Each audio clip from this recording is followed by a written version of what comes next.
Di sebuah pagi yang cerah di Makkah, saat matahari belum memancarkan panasnya yang menyengat, pasar kota sudah mulai dipadati para pedagang yang menggelar barang dagangan.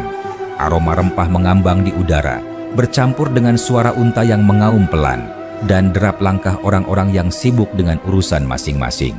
Di antara keramaian itu, seorang lelaki berjalan dengan langkah mantap. Pakaian yang ia kenakan rapi dan kainnya tampak lebih halus dari kain yang biasa dikenakan penduduk setempat. Lelaki itu adalah An-Nadr bin Al-Harith, seseorang yang dikenal cerdas, fasih berbicara, dan gemar melakukan perjalanan jauh ke negeri lain. Ia baru saja kembali dari perjalanan panjang menuju wilayah Persia.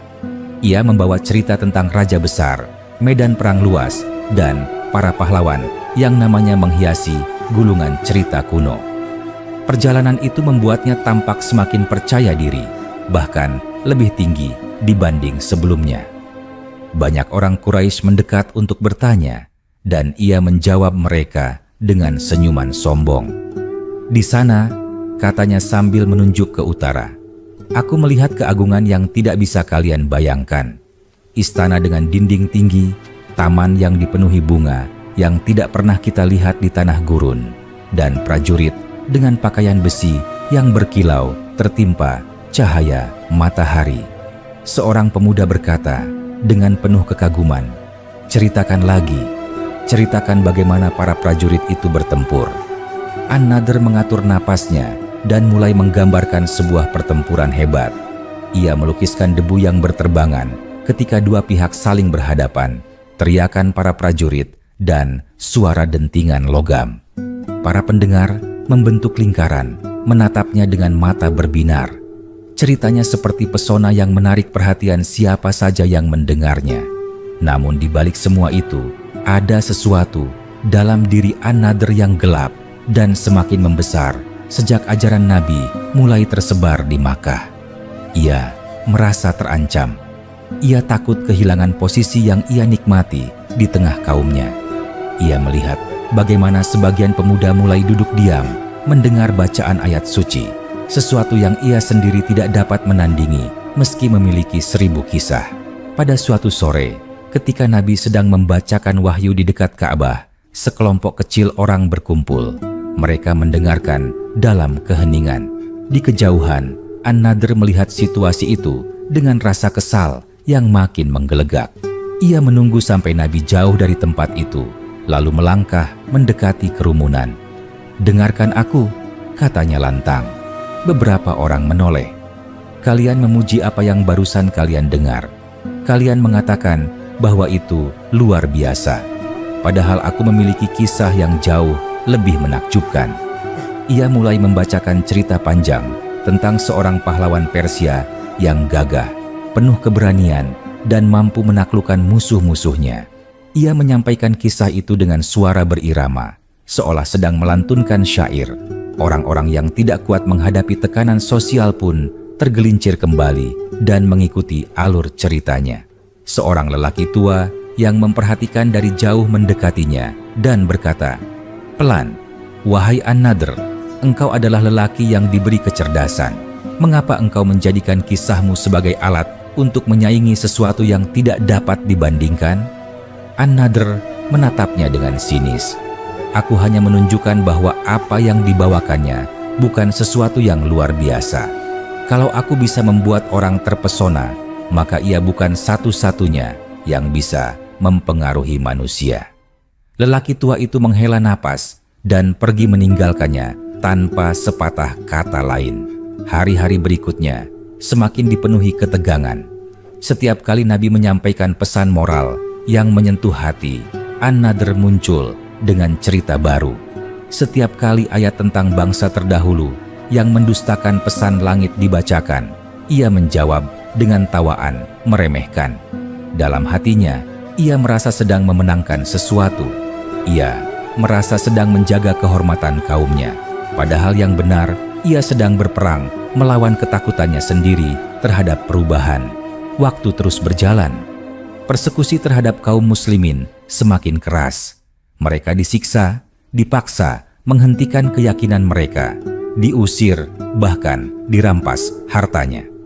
Dalam semua itu, An-Nadr termasuk orang yang tidak hanya diam, tetapi ikut menghasut, ikut mempengaruhi, ikut membakar amarah orang-orang yang tidak ingin menerima dakwah baru itu. Ketika akhirnya kaum muslimin hijrah ke Madinah, Makkah merasa kehilangan banyak pengaruh. Perdagangan terancam, hubungan politik berubah.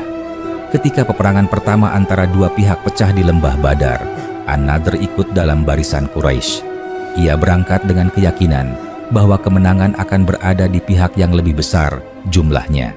Ia bahkan berkata dengan nada mengejek sebelum pasukan berangkat, "Jika kita menang, semua cerita akan kuubah menjadi perayaan bagi kita." Namun kenyataan jauh berbeda. Pertempuran itu berakhir dengan kekalahan besar bagi Quraisy. Banyak tokoh penting tewas di medan perang.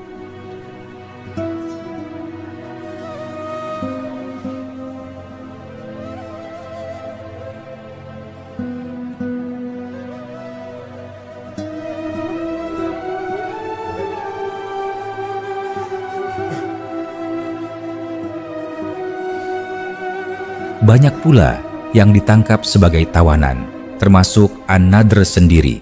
Ketika ia ditangkap, ia tidak lagi terlihat sebagai lelaki gagah yang selalu percaya diri. Ia dibawa ke perkemahan kaum muslimin dengan wajah yang tampak jauh lebih pucat dari biasanya. Di malam hari, ia duduk dalam keadaan terikat sambil memandang api unggun yang berkeretakan. Bayangan api menari-nari di wajahnya, memperlihatkan guratan penyesalan yang ia sembunyikan. Salah seorang penjaga duduk tidak jauh darinya. "Apakah Muhammad akan mengadiliku?" tanya An-Nadr dengan suara hampir bergetar.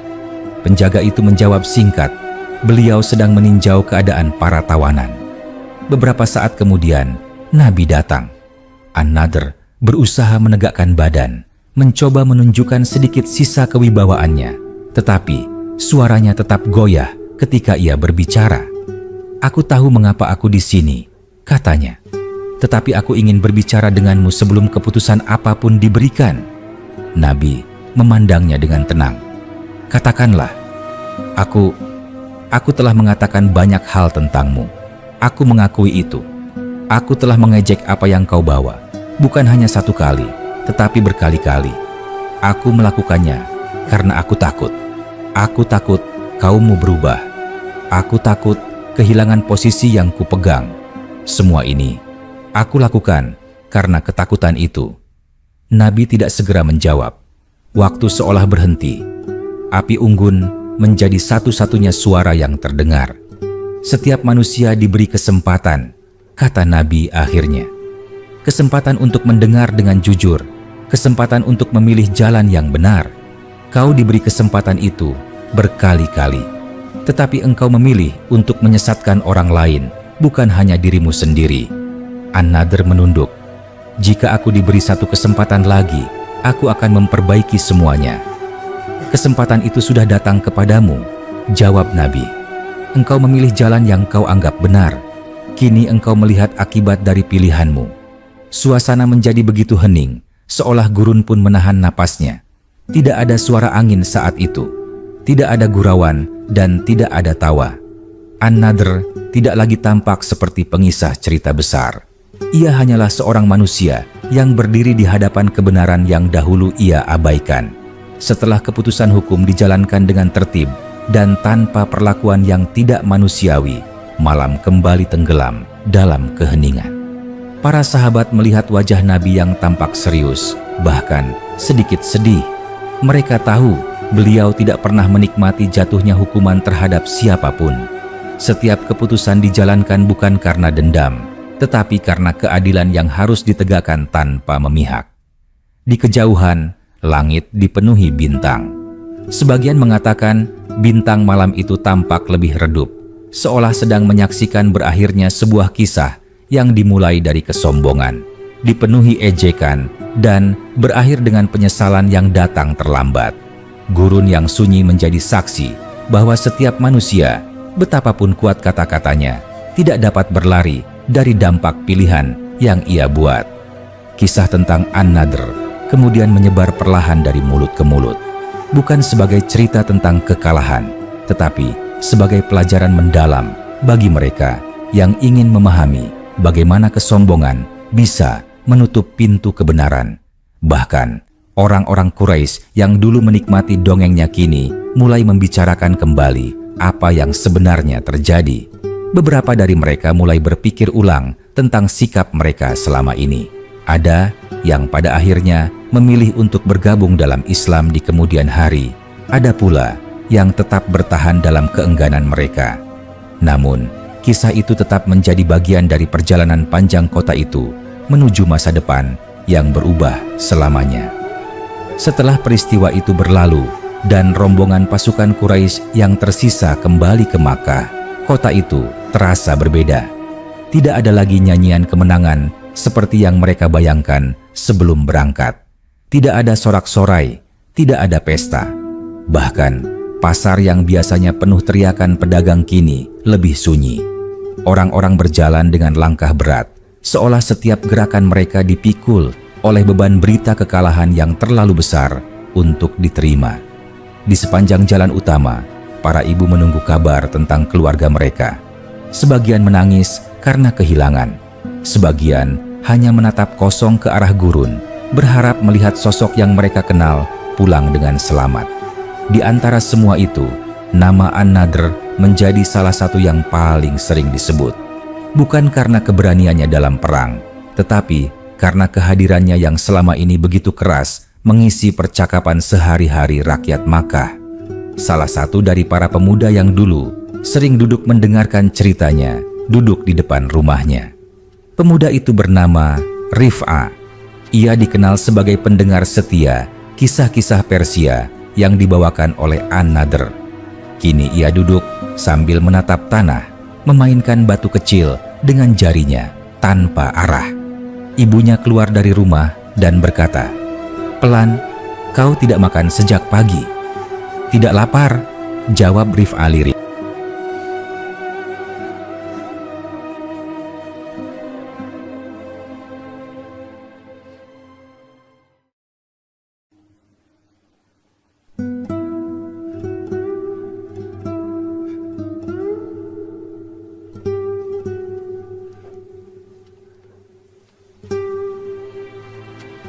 Ibunya mendekat dan duduk di sampingnya. Kau tidak perlu memikirkan apa yang terjadi padanya. Peperangan memang membawa banyak kehilangan. Rif'ah menggigit bibirnya sebelum ia berbicara. "Bukan soal itu, Ibu. Aku memikirkan bagaimana aku dulu begitu mengagumi ceritanya. Aku bahkan mengulang kisahnya di antara teman-temanku. Aku merasa bangga mengenalnya. Tetapi kini aku mengerti bahwa beberapa ceritanya ia gunakan untuk membuat orang menjauhi ayat-ayat yang dibacakan Muhammad. Dan aku ikut menjadi bagian dari penyebaran ejekan itu." Ibunya menatapnya dengan mata merah, bukan karena marah, tetapi karena iba. "Nak, tidak ada manusia yang tidak pernah salah. Yang penting adalah bagaimana kau memilih setelah kau mengerti." Namun kata-kata itu tidak benar-benar menghibur hati pemuda itu.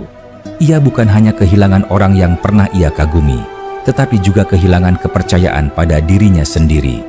Ia menyadari bahwa ia terlalu mudah diombang-ambingkan oleh kata-kata yang terdengar indah meski tidak selalu benar. Ia mulai menyadari bahwa keindahan cerita bisa menjadi selubung yang menutupi kebenaran, terutama ketika seseorang yang membawakannya memiliki niat yang melampaui sekadar hiburan. Di tempat lain, di sebuah rumah yang lebih besar, keluarga An-Nadr sedang berusaha menerima kenyataan. Ayahnya duduk di antara beberapa kerabat yang datang untuk menyampaikan belasungkawa.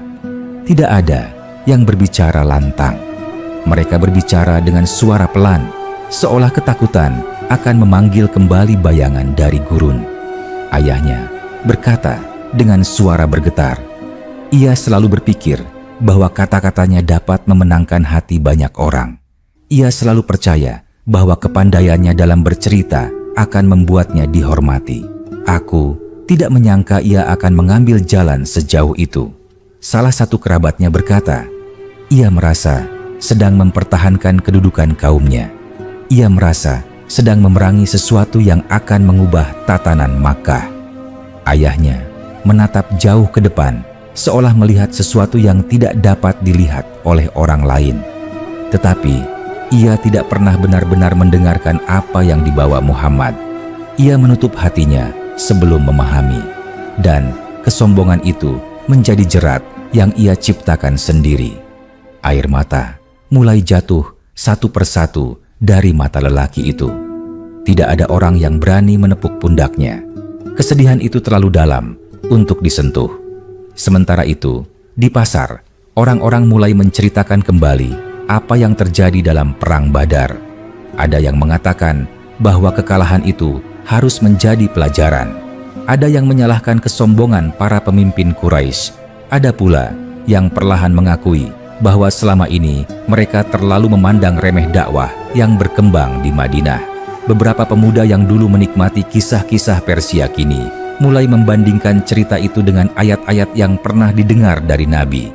Mereka mulai memahami sesuatu yang tidak mereka sadari sebelumnya. Mereka mengingat bagaimana setiap kali Nabi menyampaikan ayat, ada ketenangan dan peringatan yang mengguncang hati. Sedangkan cerita yang dibawa An-Nadr, meski indah, tidak pernah memberi arah, tidak pernah memberi kedalaman, hanya hiburan yang berlalu begitu saja. Seorang pemuda lain bernama Munzir berdiri di depan sumur kota. Ia berkata kepada temannya, "Aku ingat ketika ia mengatakan bahwa ayat-ayat itu hanyalah dongeng orang terdahulu. Tetapi setelah perang ini, aku merasa seolah langit sendiri sedang memberi tanda." Temannya bertanya dengan nada resah, "Apakah kau berpikir untuk mengikuti ajaran Muhammad?" Munzir menatap air sumur yang memantulkan langit senja. "Aku belum tahu, tetapi aku tidak bisa lagi menutup mata seperti dulu. Aku harus mencari tahu sendiri." Di satu sisi lain kota, para pemimpin Quraisy berkumpul di rumah salah satu tokoh tertua mereka. Wajah-wajah mereka dipenuhi kekhawatiran. Mereka mencoba menyusun strategi baru setelah kekalahan itu, tetapi setiap rencana terdengar goyah. Salah satu dari mereka berkata, "Orang-orang mulai berbicara. Mereka meragukan kita. Mereka meragukan para pemimpin. Kita harus melakukan sesuatu." Tokoh yang paling senior menghela napas panjang. Kekalahan ini bukan hanya kekalahan di medan perang. Kekalahan ini mengguncang hati rakyat. An-Nadr adalah simbol bagi sebagian pemuda, dan kejatuhan simbol itu memberi dampak lebih dari yang kita sadari. Percakapan itu berlanjut hingga malam, tetapi tidak ada keputusan yang benar-benar disepakati. Perpecahan halus mulai tampak di antara mereka, dan beberapa bahkan mulai mempertimbangkan kemungkinan yang selama ini mereka benci untuk dipikirkan. Malam demi malam berlalu. Makkah tidak pernah lagi merasakan ketenangan seperti sebelumnya. Bayang-bayang kekalahan terus menutup kota itu. Di rumah-rumah, di jalanan, di pasar, nama An-Nadr disebut bukan lagi sebagai pendongeng besar, tetapi sebagai peringatan tentang bahaya kesombongan. Kisahnya menjadi bahan renungan bagi yang mendengarnya, dan banyak yang mulai melihat dengan lebih jernih apa yang sebenarnya telah terjadi.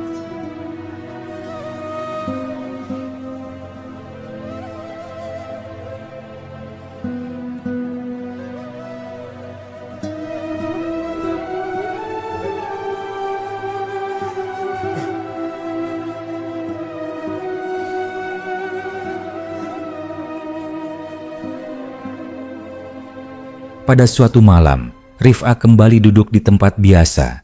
Ia mendengarkan cerita dari An-Nadr. Tempat itu kosong, hanya batu kecil dan debu gurun yang menemani. Ia memandang langit yang dihiasi ribuan bintang. "Jika saja dulu aku mendengar dengan hati," katanya pelan, "mungkin aku tidak akan mengikuti semua ejekan itu." Ia menarik napas dalam-dalam, lalu berdiri dengan tekad baru. Ia memutuskan untuk mencari kebenaran, bukan dari suara terbanyak, bukan dari cerita yang paling indah, tetapi dari sesuatu yang lebih dalam, yang dapat menjawab pertanyaan yang selama ini ia abaikan. Itu adalah perubahan kecil, tetapi perubahan kecil itu akan berdampak besar pada dirinya di masa depan. Dan ia bukan satu-satunya.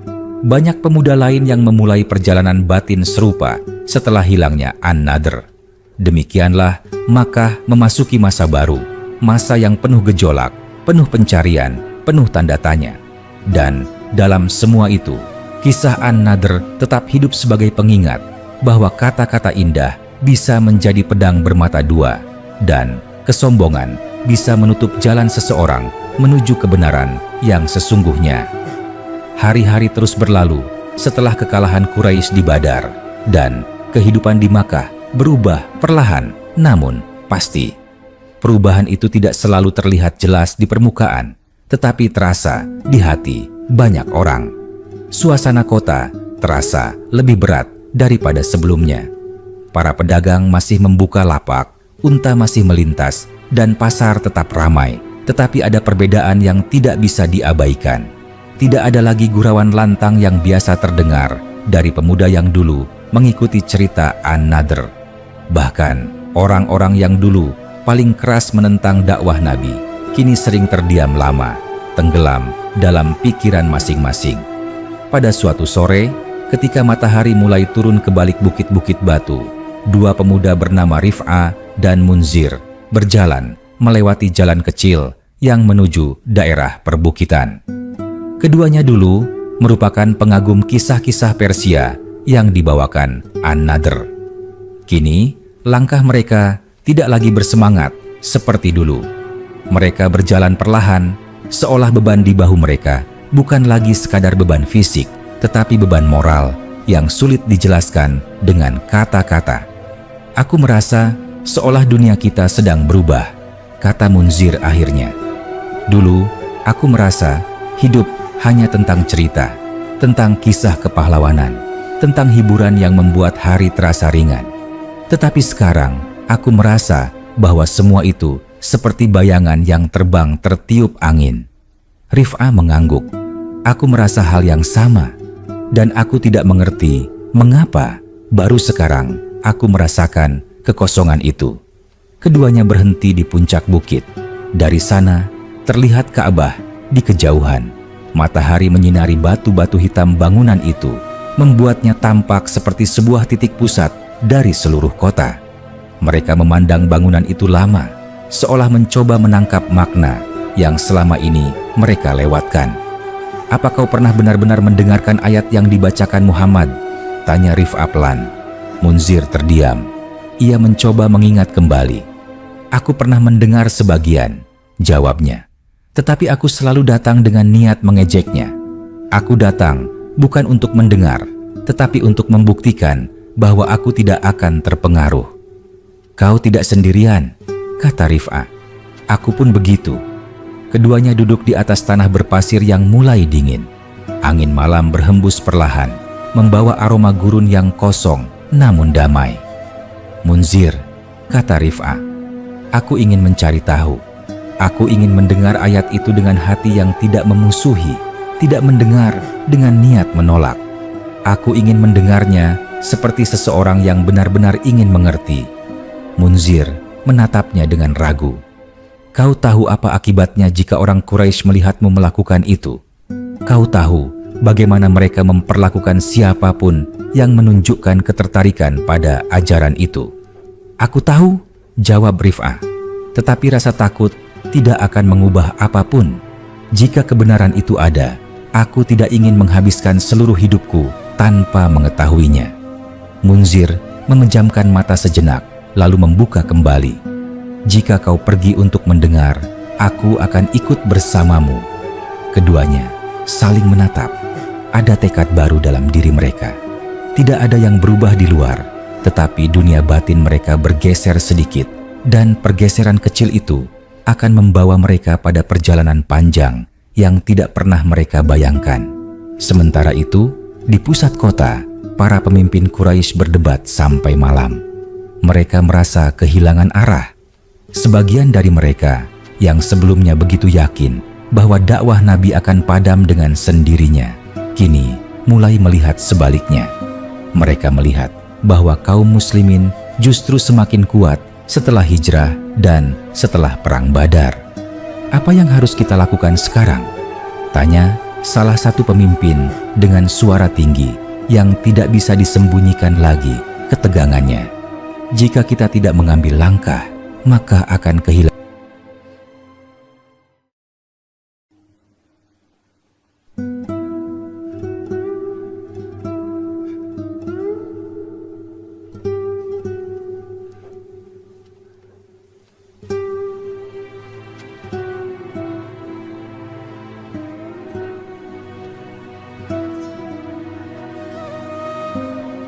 Tokoh yang lebih tua berkata dengan nada pelan namun dalam, "Kita kalah bukan hanya di medan perang, kita kalah dalam hati rakyat." Mereka mulai mempertanyakan keputusan kita. Mereka mulai memikirkan sesuatu yang selama ini tidak berani mereka pikirkan. Beberapa pemimpin langsung marah mendengarnya. "Apa maksudmu? Tidak mungkin rakyat kita akan mengikuti Muhammad." Tetapi tokoh tua itu hanya menatap mereka dengan sorot mata yang telah melebihi pengalaman puluhan tahun. Tidak ada yang mustahil dalam pertarungan antara kebenaran dan kebohongan. Orang yang mengingkari kebenaran akan terus diganggu oleh suaranya. Itu yang membuat mereka gelisah. Dan kegelisahan itu kini menyelimuti seluruh Makkah. Para pemimpin itu terdiam. Tidak ada yang ingin mengakuinya, tetapi kata-kata itu benar. Kegelisahan itu terasa di udara, dalam perkumpulan sosial, dalam percakapan kecil di pasar, bahkan di antara orang-orang yang sebelumnya paling berani melawan dakwah Nabi. Di rumah yang lebih jauh dari pusat kota, seorang perempuan tua yang pernah menjadi pendengar setia dongeng-dongeng An-Nadr duduk sambil menatap tungku api kecil. Di sampingnya, cucunya yang masih kecil bertanya, "Nenek, mengapa orang-orang tidak lagi tertawa seperti dulu?" Perempuan itu mengelus kepala cucunya dan berkata dengan suara lembut, "Karena mereka sedang belajar sesuatu yang penting. Terkadang, wahai cucuku, kesedihan adalah gerbang menuju pengetahuan baru." "Apakah ini tentang An-Nadr?" tanya cucunya. Perempuan itu mengangguk perlahan. "Ya, banyak orang menyadari bahwa kata-kata bisa menjadi cahaya, tetapi juga bisa menjadi tirai. Kata-kata bisa menggugah kebenaran, tetapi juga bisa menenggelamkannya. Dan mereka mulai bertanya dalam hati mereka sendiri, tirai apa yang telah mereka ikuti selama ini." Anak itu tidak sepenuhnya memahami, tetapi ia memandang api di tungku itu dan merasakan sesuatu yang tidak dapat ia jelaskan. Seperti rasa pedih yang muncul dari sesuatu yang ia belum mengerti, namun akan ia mengerti suatu hari nanti. Pada malam yang lain, Rif'ah dan Munzir akhirnya memutuskan untuk berjalan menuju rumah salah satu muslim yang mereka percaya bisa memberi penjelasan. Mereka memilih malam paling gelap agar tidak terlihat. Mereka mengetuk pintu pelan dan seorang lelaki membuka dengan wajah terkejut namun hangat. "Kami tidak datang untuk mencelakai," kata Rif'ah segera. "Kami datang untuk mendengar." Lelaki itu mengangguk dan mempersilakan mereka masuk. Di dalam, suasananya sederhana namun menenangkan. Mereka duduk di atas permadani tipis. Lelaki itu mengambil mushaf dan berkata, "Aku tidak akan menjelaskan panjang lebar. Aku hanya akan membacakan. Dengarkan dengan hati yang tenang." Ia mulai membaca ayat dengan suara lembut, suara yang naik turun seperti aliran air yang mengalir tanpa hambatan. Ayat itu berbicara tentang hari ketika manusia dibangkitkan, tentang kebenaran yang jelas dan terang, tentang hati yang keras dan hati yang lembut, tentang perjalanan jiwa menuju pencariannya yang hakiki. Ketika membaca, wajah Rif'ah berubah. Ia merasa seolah kata-kata itu tidak datang dari seseorang yang duduk dekat dengannya, tetapi seolah datang dari langit yang membentang di atas kepalanya. Kata-kata itu masuk perlahan, menembus dinding yang selama ini ia bangun. Dinding yang dibuat dari rasa bangga, rasa takut, dan rasa ingin diterima oleh kelompok yang ia pilih secara buta. Munzir yang duduk di sampingnya memejamkan mata dengan erat. Ia merasa dadanya bergetar. Tidak ada cerita Persia, tidak ada dongeng kepahlawanan yang ia dengar selama hidupnya yang bisa menandingi keindahan dan ketenangan ayat itu. Tidak ada kata-kata yang mampu membuatnya merasakan ketenangan dan kegelisahan sekaligus dalam satu tarikan napas. Ketika ayat selesai dibacakan, ruangan itu tetap sunyi. Tidak ada yang berbicara selama beberapa saat. "Apa yang kalian rasakan?" tanya lelaki itu akhirnya. Rif'ah menelan ludah. "Aku merasa seperti ada pintu yang terbuka di dalam diriku." Munzir berkata dengan suara hampir bergetar, "Dan aku merasa seperti telah buta selama bertahun-tahun." Lelaki itu mengangguk pelan. Kebenaran tidak datang dengan paksaan. Kebenaran datang ketika hati siap menerimanya. Di luar, malam tetap gelap, tetapi di dalam diri dua pemuda itu seberkas cahaya kini menyala. Cahaya itu kecil, tetapi cukup untuk menerangi langkah berikutnya dalam perjalanan mereka. Sementara itu, di rumah keluarga An-Nadr, ayahnya duduk sendiri setelah para pelayat pergi. Ia menatap alat musik sederhana yang dulu sering dimainkan putranya saat bercerita. Ia menyentuhnya perlahan dan sebuah kenangan muncul. Ia mengingat saat putranya masih kecil, duduk di sampingnya, meminta diceritakan kisah-kisah lama. Ia mengingat bagaimana matanya selalu bersinar saat melihat tokoh-tokoh cerita yang gagah dan penuh keberanian. Ia mengingat bagaimana kecerdasan putranya membuat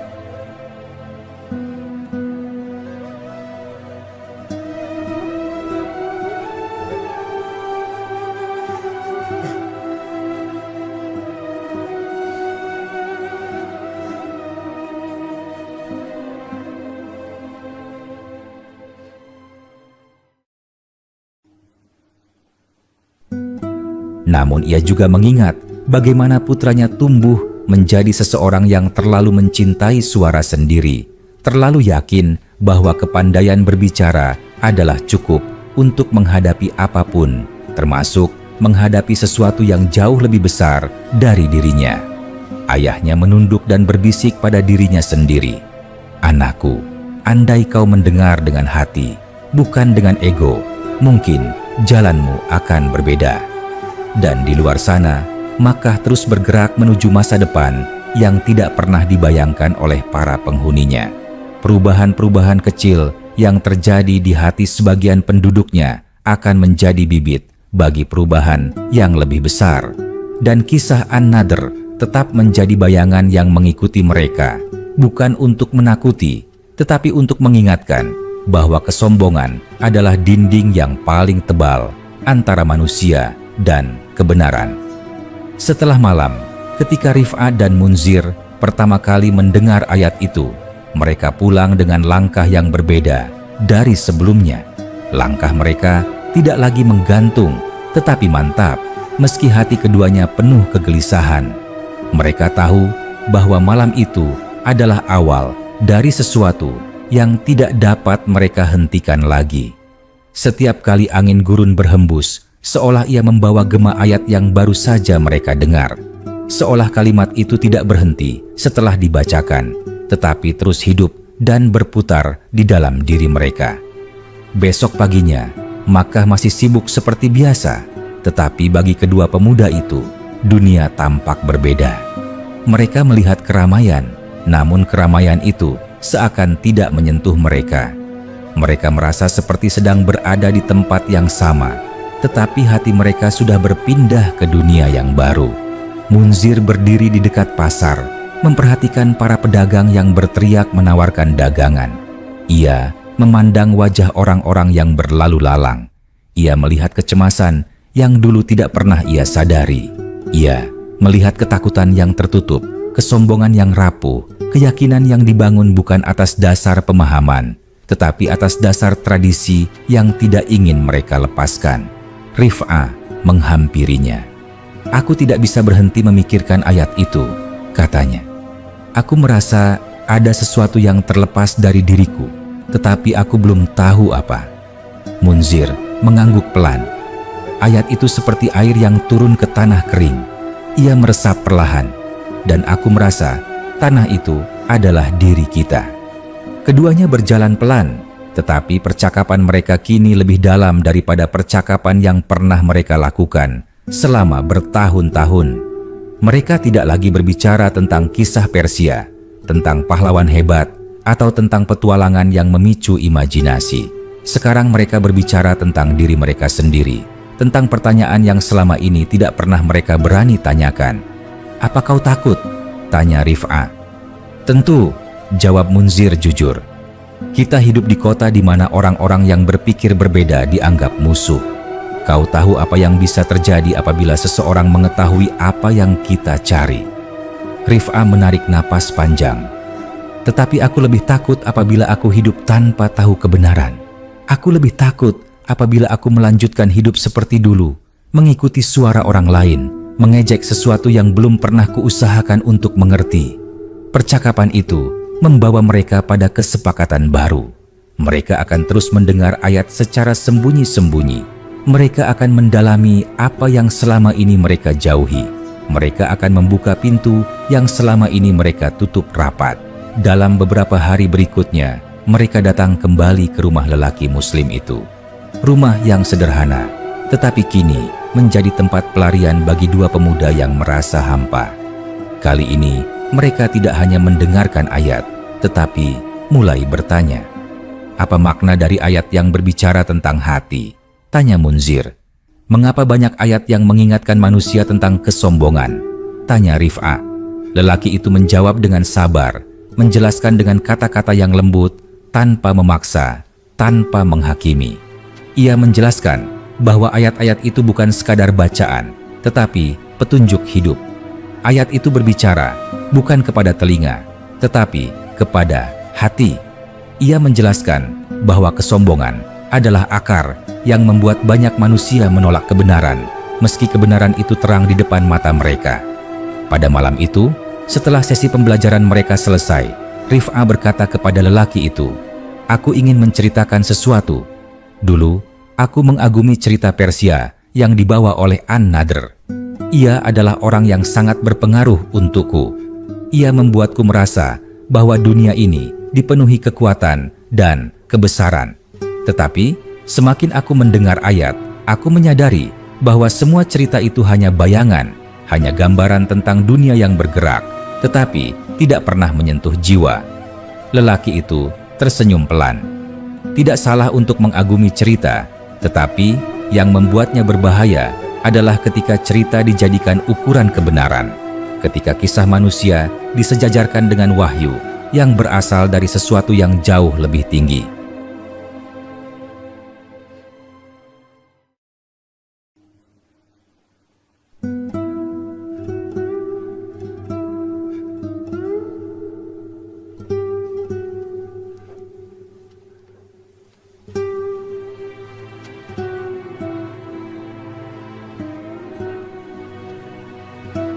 Kalimat itu membuat Rif'ah terdiam lama. Ia merasa seolah seluruh pikirannya diguncang, tetapi guncangan itu membawa kejelasan. Sementara itu, di pusat kota, para pemimpin Quraisy semakin gelisah. Mereka mulai mendengar bisikan bahwa ada beberapa pemuda yang mulai mempertanyakan ajaran mereka. Mereka mendengar bahwa suara-suara yang dulunya paling keras menentang dakwah kini mulai melemah. Hal ini membuat mereka takut. "Kita harus memperketat pengawasan," kata salah satu pemimpin. Yang lain menimpali, "Jika ada pemuda yang ketahuan mulai mengikuti ajaran itu, kita harus segera menghentikannya." Tetapi tokoh tua yang sebelumnya memperingatkan mereka berkata, "Pengawasan tidak akan menghentikan apa yang tumbuh di hati. Kalian berusaha menutup mata terhadap kenyataan. Kalian tidak melihat bahwa kekalahan kita bukan hanya karena jumlah, tetapi karena kita menentang sesuatu yang lebih kuat daripada pedang." Kalimat itu membuat semua orang terdiam. Tidak ada yang berani membantah, tetapi tidak ada yang berani mengakui. Sementara itu, keluarga An-Nadr masih berkutat dengan kesedihan. Ayahnya sering duduk sendirian sambil memegang alat musik putranya. Adiknya, seorang pemuda bernama Hakim, mulai merasakan sesuatu yang berbeda. Ia merasa bahwa kepergian kakaknya meninggalkan lebih dari sekadar kesedihan. Ia meninggalkan pelajaran. Hakim berkata kepada ayahnya, "Aku merasa kakak tidak memahami apa yang ia lawan. Ia melawan hanya karena ia takut dunia berubah." Ayahnya memandang Hakim lama. Ketakutan adalah akar dari banyak kesalahan. Ia membuat seseorang terdorong melakukan hal yang ia sendiri tidak mengerti. Hakim menatap alat musik itu. "Aku ingin menjadi berbeda dari kakak. Aku ingin memahami sebelum menolak." Ayahnya tersenyum sedih. "Jika itu jalannya, maka lakukanlah dengan hati yang jernih." Di hari lain, ketika malam turun sangat gelap, Rif'ah dan Munzir kembali berjalan menuju bukit tempat mereka dulu pertama kali membicarakan perubahan dalam diri mereka. Mereka melihat bintang-bintang di langit. Bintang itu tampak seperti titik-titik kecil yang menyaksikan perjalanan manusia dari jauh. "Aku merasa kita berada di awal sesuatu," kata Munzir. "Aku juga," jawab Rif'ah. "Dan tidak peduli apa yang terjadi, aku akan terus mencari." Angin malam berhembus membawa suara gurun yang sunyi, tetapi dalam kesunyian itu, hati kedua pemuda itu berbicara lebih keras dari sebelumnya. Mereka tahu bahwa perubahan sedang terjadi, bukan hanya pada mereka, tetapi pada seluruh kota. Mereka tahu bahwa kisah An-Nadr hanyalah satu bagian dari gambaran besar yang sedang dibentuk takdir. Dan Makkah, meski belum menyadarinya, sedang bergerak menuju malam terakhir sebelum fajar baru yang akan mengubah dunia selamanya. Malam demi malam berlalu, dan perubahan yang awalnya hanya terasa dalam hati beberapa pemuda kini mulai merambat ke sudut-sudut kota. Makkah yang dulu penuh suara keras kini sering terdiam pada jam-jam tertentu, seolah seluruh kota sedang merenung. Beberapa rumah menyalakan lampu minyak lebih lama dari biasanya. Beberapa orang tidak lagi berbicara dengan lantang di pasar, tetapi lebih banyak berbisik, seolah ada sesuatu yang tidak terlihat sedang bergerak di antara bangunan batu dan jalanan gurun yang berliku. Rif'ah dan Munzir semakin sering bertemu diam-diam dengan lelaki muslim yang membacakan ayat kepada mereka. Dalam setiap pertemuan, mereka mendapatkan sesuatu yang membentuk hati mereka. Mereka merasakan ayat itu bukan hanya sebagai bacaan, tetapi sebagai jembatan menuju dunia baru. Kadang, setelah mendengarnya, mereka hanya duduk dalam keheningan selama beberapa lama, mencoba memahami apa yang baru saja menyentuh hati mereka. Pada suatu malam, Munzir berkata, "Aku merasa seperti sedang dilahirkan kembali, tetapi aku takut. Aku takut bukan pada hukum, tetapi pada diriku sendiri. Aku takut apa yang aku pilih akan membuatku jauh dari keluarga." Lelaki itu menjawab, "Setiap jalan menuju kebenaran akan diuji. Tetapi apapun yang diuji, itu menunjukkan bahwa jalan itu penting." Rif'ah menambahkan, "Aku baru menyadari bahwa hidupku selama ini seperti menunggu sesuatu yang tidak aku pahami. Dan ketika ayat itu datang, aku merasa akhirnya aku mengetahui apa yang selama ini aku cari." Lelaki itu tersenyum dan berkata, "Tidak ada yang sia-sia ketika hati mulai mencari." Di luar rumah kecil itu, bintang-bintang bersinar tenang. Gurun yang gelap tampak seperti lautan luas yang tidak bertepi, tetapi di dalam hati kedua pemuda itu, cahaya baru menyala. Mereka tidak lagi hanya mencari, tetapi mulai menemukan. Dan yang mereka temukan bukan jawaban instan, tetapi keberanian untuk terus berjalan. Sementara perubahan batin perlahan tumbuh di kalangan muda, kegelisahan semakin memuncak di kalangan pemimpin Quraisy. Mereka berkumpul hampir setiap malam. Obor-obor dinyalakan, bayang-bayang tubuh mereka menari di dinding rumah yang besar. Suara-suara berbaur semakin keras seiring malam berlanjut.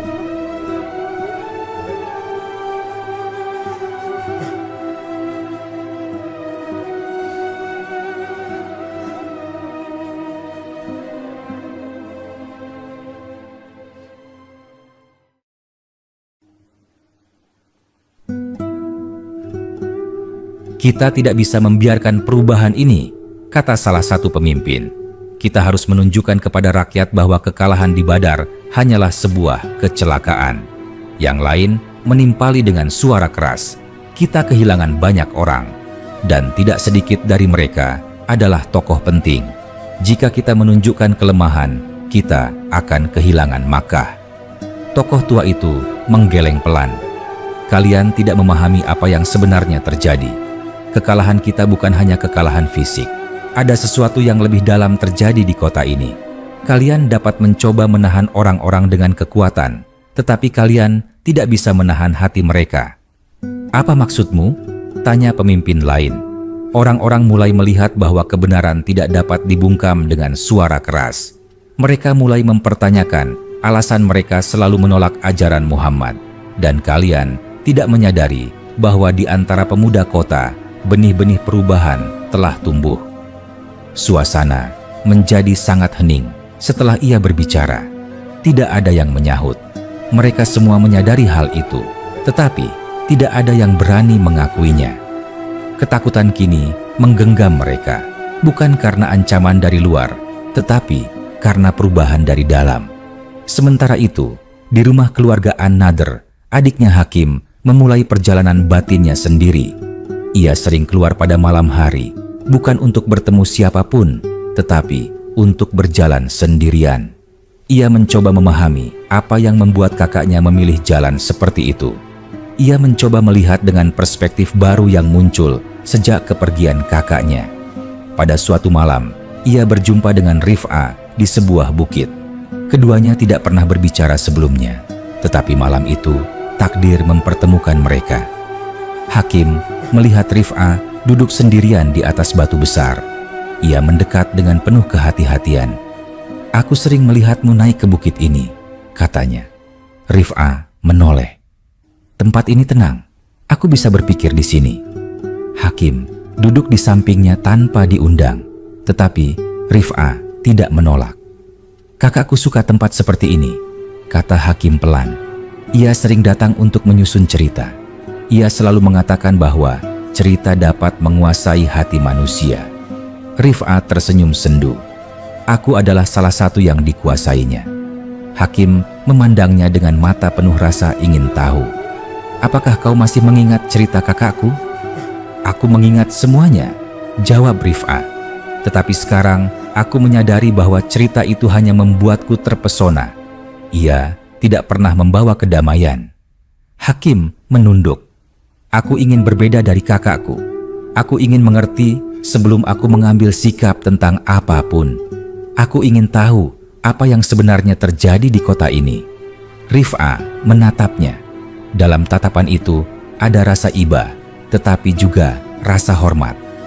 "Jika kau ingin mengerti, kau harus siap mendengar sesuatu yang mungkin tidak ingin didengar oleh banyak orang." Hakim mengangguk. "Aku siap." Di bawah langit malam, dua pemuda itu berbicara lama. Mereka berbicara tentang perubahan, tentang pencarian, tentang kegelisahan yang selama ini mereka simpan dalam hati masing-masing. Dan pada malam itu, sebuah jembatan baru terbentuk. Jembatan itu bukan jembatan cerita, tetapi jembatan antara pertanyaan dan keberanian untuk mencari jawaban. Sementara itu, bisikan tentang pemuda-pemuda yang mulai mendekati ajaran Nabi mulai terdengar di pasar. Para pedagang membicarakannya.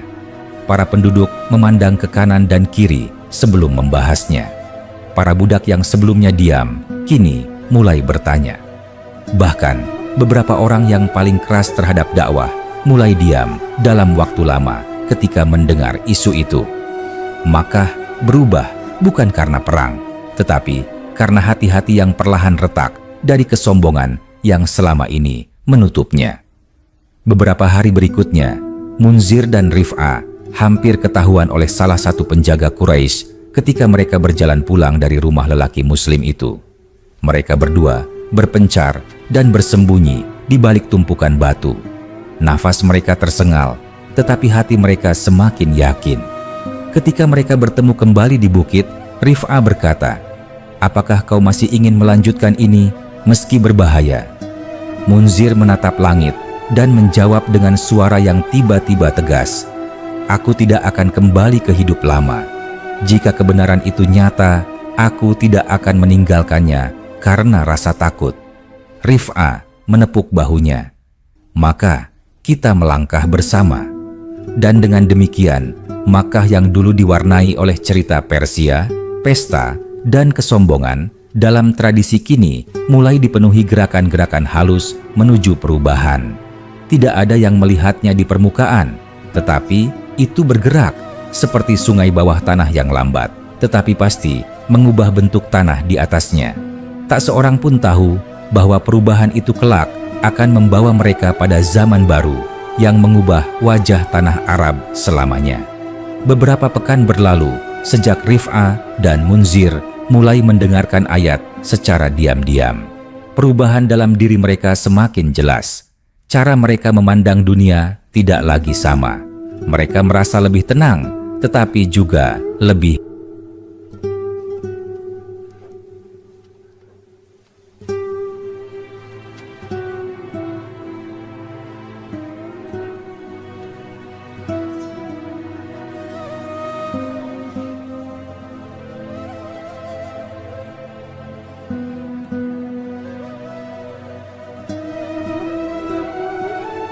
mereka merasakan keberanian yang tumbuh. Namun keberanian itu bukan keberanian untuk melawan dengan tangan atau suara, melainkan keberanian untuk menghadapi diri sendiri. Dan itu adalah keberanian yang paling sulit. Di hari lainnya, Makkah masih tampak seperti kota perdagangan yang hidup. Para pedagang datang dari berbagai penjuru, membawa barang yang beragam. Bau kulit unta bercampur dengan aroma rempah dan wangi kemenyan yang dibakar di sudut pasar. Namun, di balik gemerlap itu, ada ketegangan halus yang semakin lama semakin terasa. Mata-mata para penjaga Quraisy lebih sering menyapu setiap wajah yang berjalan melewati jalan utama. Mereka melihat setiap gerakan dengan curiga, terutama pemuda-pemuda yang tampak berbeda dari biasanya. Suatu sore, Rif'ah bekerja membantu ayahnya menjual gandum. Ia mencoba mengalihkan pikirannya, tetapi setiap kali ia mengangkat karung gandum, ia masih merasakan ayat-ayat itu berdengung samar dalam pikirannya. Ia mendengar suara seseorang memanggil namanya. "Rif'ah," kata suara itu. Rif'ah menoleh. Ternyata yang datang adalah Hakim, adik dari An-Nadr. Rif'ah memberi isyarat agar Hakim mendekat. "Kau datang di waktu yang tidak aman," katanya pelan. Hakim mengangguk. "Aku tahu, tetapi ada sesuatu yang ingin aku tanyakan." "Katakan." "Aku mendapat kabar bahwa beberapa pemuda mulai mencari ajaran baru itu, dan beberapa dari mereka disebut-sebut sangat dekat dengan sesuatu yang orang-orang kami ingin sembunyikan." Rif'ah dapat merasakan jantungnya berdegup lebih cepat. Ia menatap ke arah penjaga Quraisy yang berdiri tidak jauh dari sana. Mereka terlihat seperti patung, tetapi sangat awas. "Aku tidak tahu apa yang ingin kau dengar," kata Rif'ah hati-hati. Hakim menatapnya lekat-lekat. "Aku ingin tahu apa yang sebenarnya kalian dengar. Aku ingin tahu mengapa kakakku memilih jalan yang salah, tetapi kalian justru memilih jalan yang berbeda. Jika kau mengetahui sesuatu, aku mohon, katakan padaku." Wajah Rif'ah berubah pelan. Ada pergulatan dalam dirinya. Ia ingin menjelaskan, tetapi ia tahu bahwa satu kata saja bisa membuat mereka berdua diawasi, atau lebih buruk lagi. Namun ia melihat ketulusan dan kebingungan dalam tatapan Hakim, tatapan yang membawanya kembali pada dirinya sendiri beberapa pekan lalu. Rif'ah menjawab, "Aku tidak bisa membicarakan itu di sini. Datanglah ke bukit malam ini, setelah waktu orang-orang tertidur." Hakim mengangguk pelan, lalu pergi tanpa suara. Ketika ia menghilang di balik keramaian pasar, Munzir muncul dari sisi lain dan mendekat. "Kau memberinya janji?" tanya Munzir dengan nada cemas. Rif'ah mengangguk. "Ia mencari kebenaran, sama seperti kita dulu." Munzir terdiam lama sebelum berkata, "Semoga keputusan ini tidak membawa kita pada bahaya yang tidak sanggup kita tanggung." Malam itu, ketika bulan naik tinggi dan angin gurun bergerak lambat, 3 pemuda itu bertemu di bukit. Cahaya bulan memantulkan bayangan mereka di atas pasir. Mereka berbicara dengan suara yang sangat pelan, seolah khawatir gurun pun ikut menguping. Rif'ah memulai pembicaraan. "Hakim, kau bertanya apa yang kami dengar, tetapi untuk menjawabnya, kau harus membuka hatimu. Apa yang kami dengar bukan seperti cerita kakakmu. Tidak ada tokoh pahlawan, tidak ada raja, tidak ada perang fiksi. Yang ada hanyalah kebenaran yang membuatmu merasa seolah dunia di dalam dirimu sedang diperbaiki perlahan." Munzir menambahkan, "Ketika kami mendengar ayat itu, kami merasa seperti telah menutup telinga selama hidup kami. Dan baru sekarang kami mendengar sesuatu yang sejati." Hakim menghela napas panjang. "Kakakku selalu percaya bahwa cerita dapat menguasai hati manusia. Tetapi aku mulai mengerti bahwa ada sesuatu yang lebih kuat daripada cerita." Rif'ah menatap Hakim dengan dalam. "Jika kau ingin tahu, kami bisa mengajakmu mendengarnya. Tetapi jika kau memilih untuk pergi, tidak ada yang akan memaksamu." Hakim menunduk. Ia terlihat sedang berjuang melawan sesuatu dalam dirinya sendiri. "Aku ingin mendengarnya." Beberapa hari kemudian, Hakim ikut serta ke rumah kecil lelaki Muslim itu. Lelaki itu terkejut melihat bahwa kali ini bukan hanya 2 pemuda yang datang, tetapi 3. Namun ia menyambut Hakim dengan hangat, seakan sudah mengetahui bahwa suatu hari pemuda ini akan datang. Lelaki itu membaca ayat kali ini tentang manusia yang menutupi kebenaran karena ketakutan mereka sendiri, tentang hati yang keras tetapi dapat dilunakkan oleh cahaya yang tulus, tentang peringatan bagi mereka yang mendustakan, tetapi juga tentang harapan bagi yang ingin kembali. Ketika ayat selesai, Hakim tidak berbicara. Ia menutup wajahnya dengan kedua tangannya. Bahunya bergetar. Ia bukan menangis keras, tetapi menahan rasa yang membanjir di dadanya. Ayat itu menyentuhnya pada tempat yang paling dalam, tempat yang selama ini dipenuhi rasa bersalah karena sikap kakaknya, tempat yang selama ini dipenuhi amarah yang tidak pernah tersampaikan.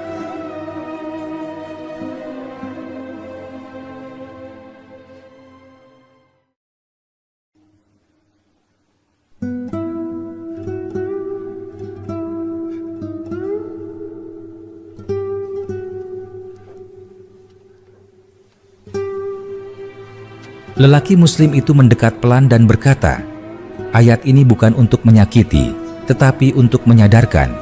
Hati yang terbuka adalah hati yang diberi kesempatan." Rif'ah dan Munzir memegang bahu Hakim. Mereka tahu apa yang sedang dirasakan pemuda itu, karena mereka pernah merasakan hal yang sama. Namun, perubahan yang berjalan di hati para pemuda itu tidak berlangsung tanpa perhatian. Gerakan mereka semakin mencurigakan bagi beberapa penjaga Quraisy. Ada bisikan bahwa 3 pemuda sering bertemu di bukit pada malam hari.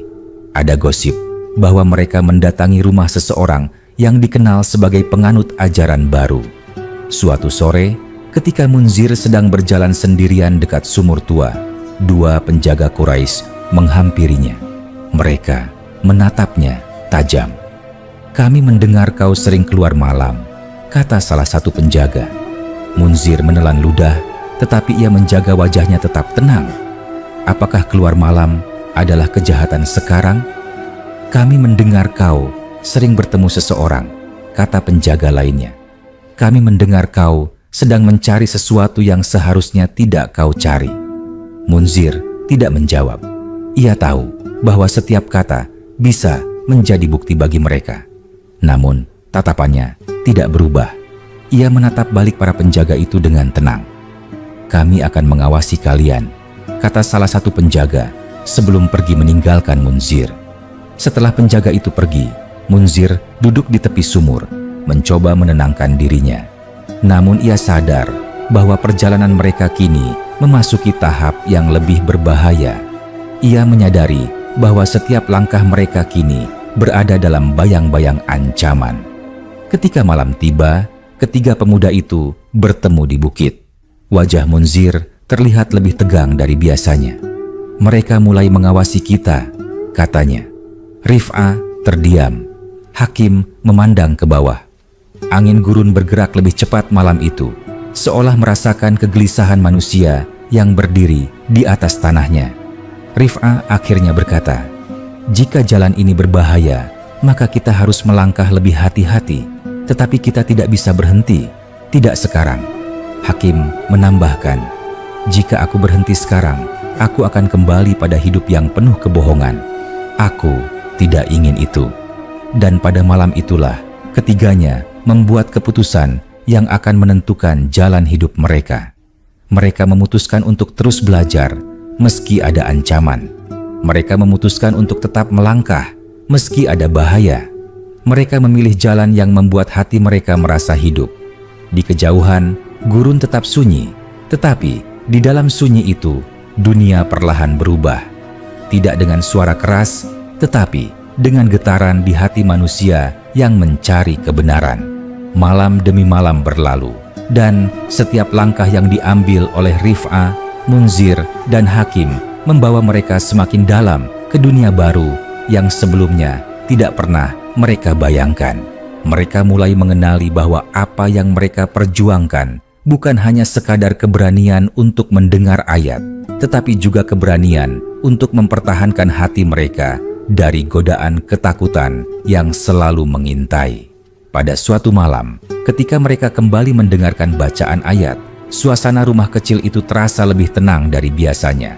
Lelaki Muslim itu membaca ayat tentang manusia yang menerima kebenaran dengan hati yang jernih dan manusia yang menolak karena kebiasaan dan kesombongan. Setiap kata terasa seperti petir yang menyambar ke dalam dada mereka. Setelah bacaan selesai, Hakim tampak lebih banyak termenung. Ia menyandarkan punggungnya pada dinding tanah rumah itu dan menatap lantai. Nafasnya panjang dan berat, seperti seseorang yang baru saja mengingat sesuatu yang sangat dalam dari masa lalunya. "Aku selalu berpikir kakakku hanya ingin terlihat hebat," kata Hakim pelan.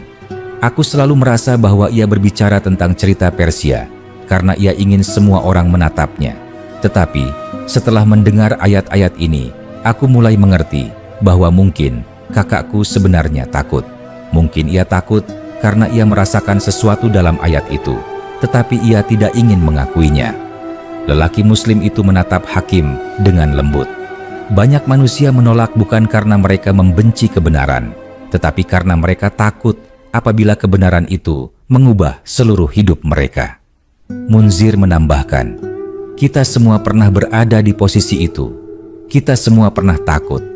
Hakim mencoba tersenyum, tetapi senyum itu pudar sebelum sempat muncul sepenuhnya. "Aku tidak ingin menjadi seperti kakakku. Aku tidak ingin hidup di dalam cerita yang kubuat sendiri." Malam itu, mereka pulang lebih larut dari biasanya. Ketika mereka melewati gang yang sempit, mereka tidak menyadari bahwa dari kejauhan ada dua pasang mata yang memperhatikan mereka.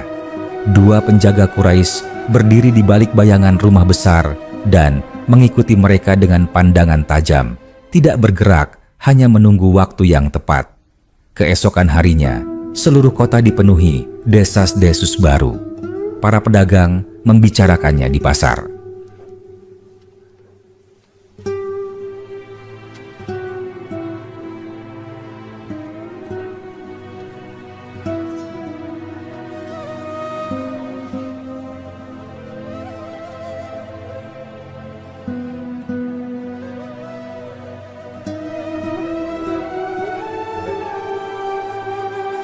Para perempuan berbisik sambil membawa kendi air. Para penjaga tampak lebih waspada. Ada kabar bahwa Quraisy telah mengutus beberapa orang untuk mencari tahu siapa saja yang terlibat dalam pertemuan-pertemuan malam yang misterius itu. Hari itu, ketika Rif'ah sedang duduk di dekat sumur, seorang tetua keluarga mendekatinya. Tatapannya penuh kekhawatiran. "Aku mendengar bisikan tentangmu, anak muda," katanya. "Kau harus berhati-hati. Banyak mata yang memperhatikan gerakmu." Rif'ah menunduk. Aku tidak melakukan apapun yang merugikan siapapun. Tetua itu menatapnya lebih lama.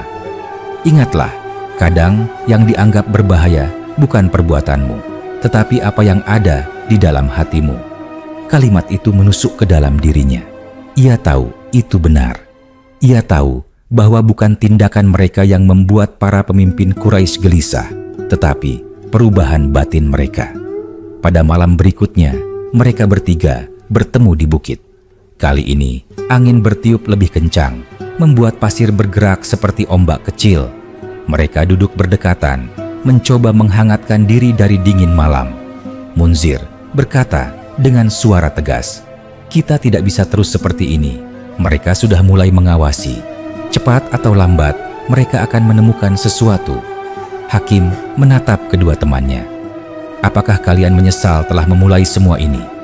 Rif'ah menggeleng pelan. "Tidak, aku takut, tetapi aku tidak menyesal." Munzir menambahkan, "Jika aku berhenti sekarang, hidupku akan kembali kosong seperti dulu. Aku tidak ingin kembali pada diriku yang lama." Hakim menatap pasir yang bergerak. "Aku juga tidak ingin kembali, tetapi aku merasa seperti ada sesuatu yang lebih besar sedang menunggu kita. Sesuatu yang tidak akan mudah."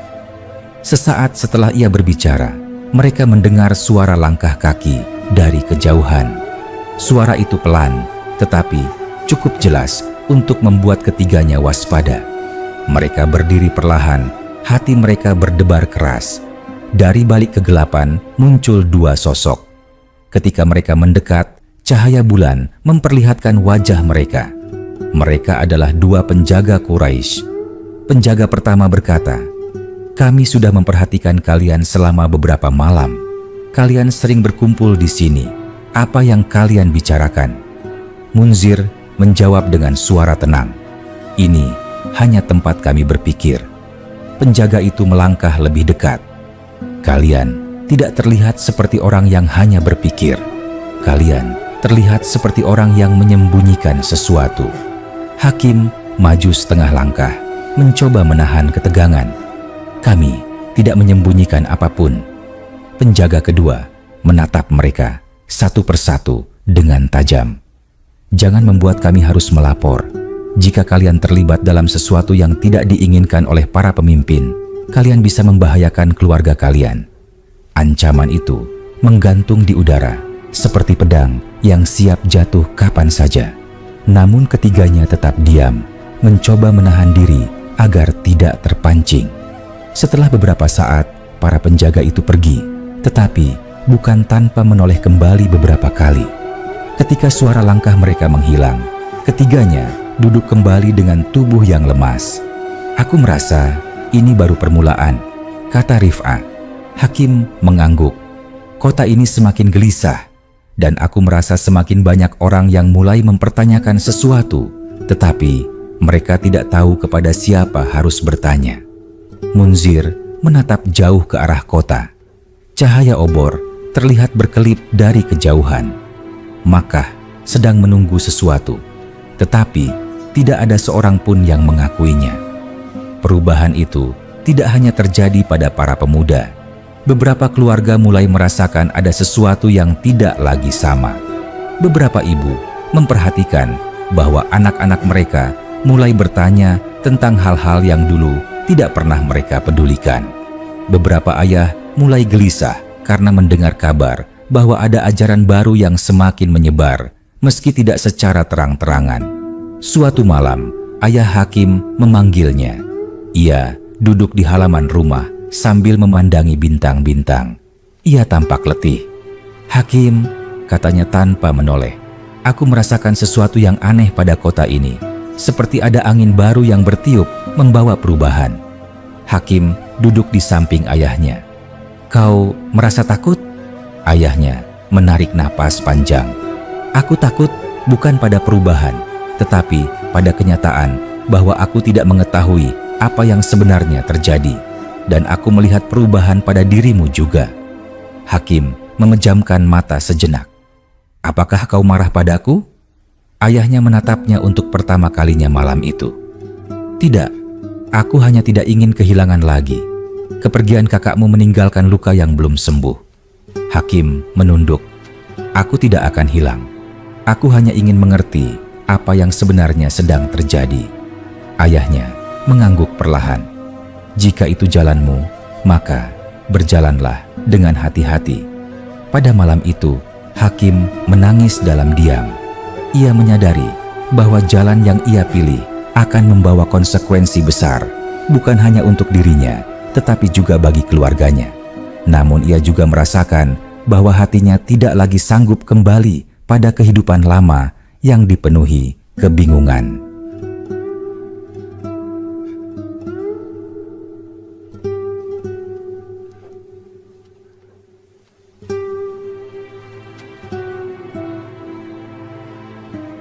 Sementara itu, para penjaga Quraisy terus bergerak. Mereka mencatat nama-nama pemuda yang terlihat berbeda. Mereka memperketat pengawasan. Mereka mulai membicarakan kemungkinan untuk menangkap beberapa orang apabila diperlukan. Tetapi yang tidak mereka sadari adalah bahwa semakin keras mereka menekan, semakin banyak hati yang diam-diam terbuka. Semakin banyak orang yang mulai mempertanyakan otoritas mereka. Semakin banyak yang mulai mendengar suara kebenaran, meski hanya sebagai bisikan. Perubahan itu terus bergerak, seperti riak kecil yang perlahan berubah menjadi gelombang besar. Dan kota Makkah, meski berusaha mengabaikannya, kini menjadi saksi dari sesuatu yang tidak dapat dihentikan oleh ancaman atau kekuatan. Dan perjalanan mereka masih jauh dari selesai. Hari-hari berikutnya berjalan dengan cara yang tidak sama seperti sebelumnya. Ketika matahari terbit di atas gurun, cahaya yang jatuh pada kota batu itu tidak lagi terasa hangat dan menenangkan. Ada semacam tekanan yang menggantung di udara. Setiap orang berjalan lebih cepat dari biasanya, seakan takut untuk berhenti. Para pedagang mulai menatap ke kanan dan kiri sebelum mereka berbicara.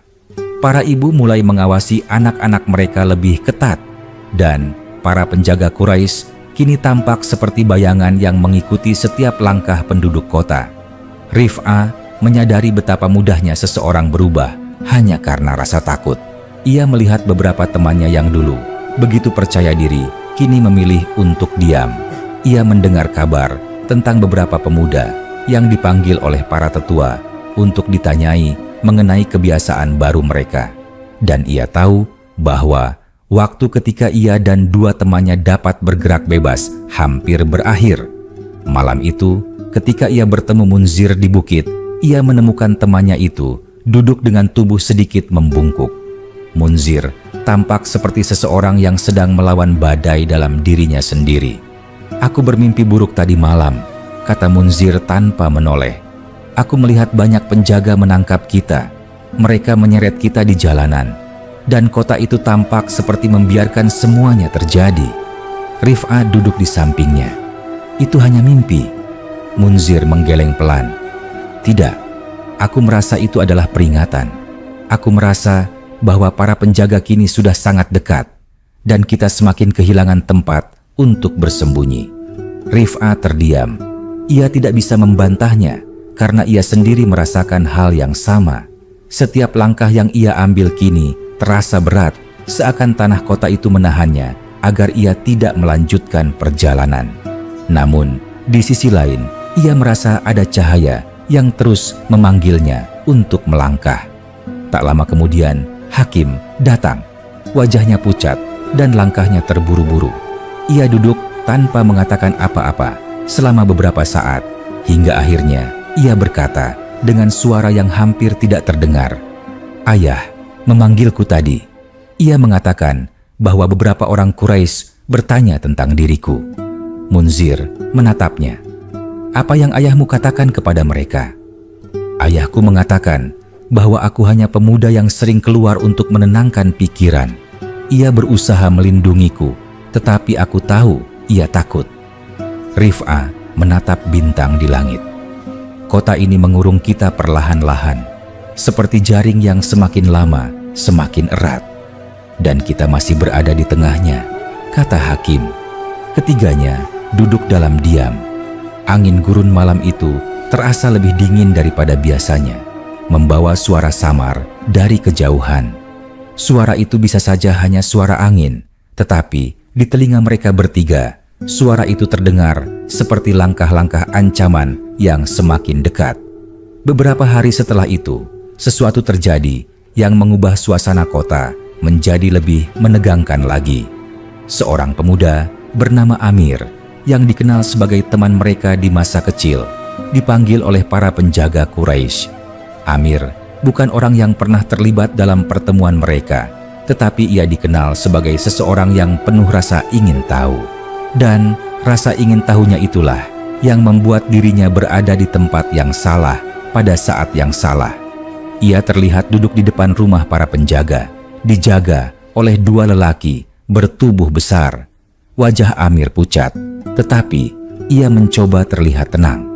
Namun siapapun yang melihatnya dapat merasakan bahwa ia sebenarnya sangat ketakutan. Rif'ah melihat kejadian itu dari kejauhan. Jantungnya berdegup keras. Ia tidak bisa mendekat, tetapi ia tahu bahwa para penjaga tidak akan menahan Amir hanya untuk hal kecil. Mereka pasti mencurigai sesuatu, dan kecurigaan itu dapat dengan mudah mengarah kepada dirinya, Munzir, dan Hakim. Tak lama setelah itu, seorang penjaga keluar dari rumah dan berkata dengan suara keras, "Amir, kami mendengar bahwa kau sering terlihat berbicara dengan beberapa pemuda. Kami ingin tahu apa yang kalian bicarakan.